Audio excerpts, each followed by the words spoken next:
After seeing this new Sabrina Carpenter outfit, I knew I had to recreate it. Here's how I did it step by step. I started by tracing this bodysuit block that I often use onto some scrap paper, and I just drew on my style lines with a straight edge. Then I did the same on the back, making sure that my side seams all lined up. Then I added my construction notes, seam allowances, and my notches. And then I calculated the length and the width of the straps that I would need, and then drew it on the extra paper. I cut my pattern out, and then I was ready to cut it out of some fabric. I cut the pattern out of the lining first, so that I can make sure it would fit before I cut it out of my sequins.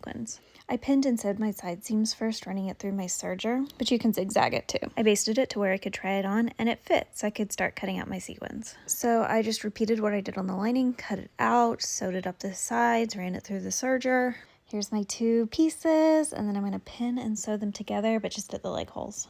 I sewed up the leg holes, added a little bit of elastic, and then I was ready to do the top binding.